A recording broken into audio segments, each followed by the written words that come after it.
Hi friends, मैं आपका दोस्त आशु स्वागत करता हूं आपका अपने यूट्यूब चैनल टेक्नो टैंक में। इस चैनल पर हम आपको इंडस्ट्रियल टेक्नोलॉजी से संबंधित जानकारी देंगे।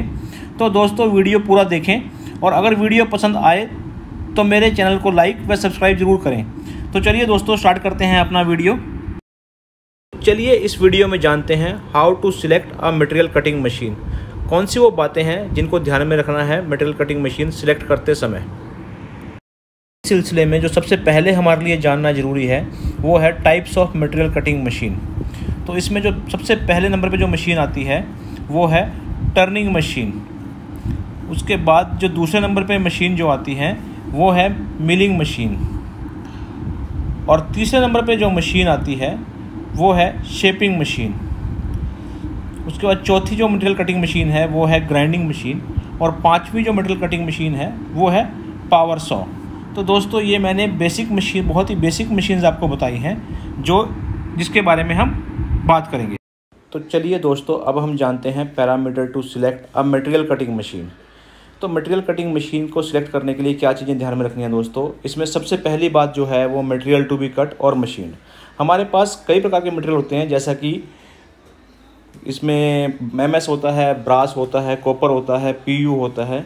तो आपको मटेरियल का फीड रेट, मटेरियल की cutting speed based on material select करनी है, जिस तरह का मटेरियल आप काटना चाहते हैं। तो दूसरा पैरामीटर जो है वो है आउटपुट रिक्वायर्ड फ्रॉम मशीन और cycle time required from machine. तो दोस्तों, आप जो मशीन खरीदने जा रहे हैं उसके लिए मार्केट से आपके पास एक डिमांड है। उस डिमांड के बेस पे आप डिसाइड करते हैं कि मेरे को पर डे कितने पीस बनाने हैं उस मशीन से वो रिक्वायरमेंट फुलफिल करने के लिए। तो आप उस मशीन सेलेक्ट करते हैं वो उसी बेस पे सेलेक्ट करते हैं कि पर डे कितने पीस आप बनाएंगे। तो ये मशीन की स्पीड का आपको ध्यान रखना है सेलेक्ट करते वक्त। तो अब तीसरी ध्यान देने योग्य जो बात है वो है fixed cost of machine. Fixed cost of machine में सब एलिमेंट जो आते हैं वो आते हैं। पहला सब element depreciation cost of machine. Depreciation cost of machine एक काफ़ी लंबा सब्जेक्ट है, इसके बारे में हम अपनी आने वाली किसी और वीडियो में बात करेंगे। तो उसके बाद जो अगला सब एलिमेंट है, सब एलिमेंट B, वो है कनेक्टिंग लोड ऑफ मशीन। तो कनेक्टिंग लोड ऑफ मशीन जो होता है दोस्तों, वो मशीन का किलोवाट होता है।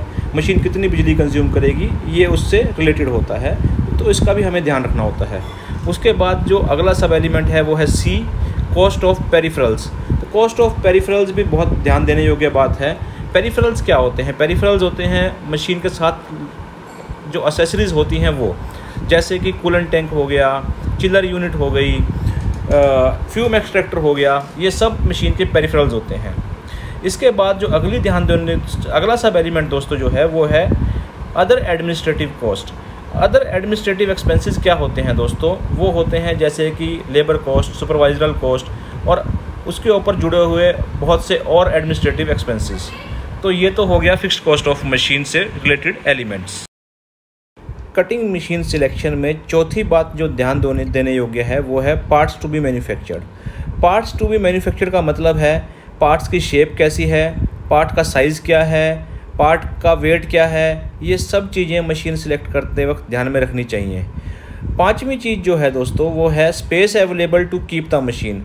मान लिया आप मशीन ले आए बट आपको उसको फिट करने के लिए जगह नहीं है आपके पास, तो ऐसी मशीन का क्या फ़ायदा।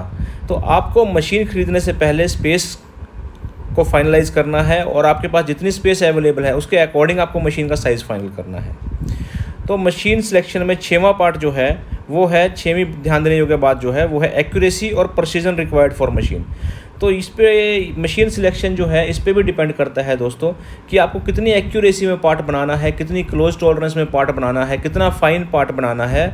ये सब चीज़ें मशीन सिलेक्ट करते वक्त ध्यान में रखने योग्य है।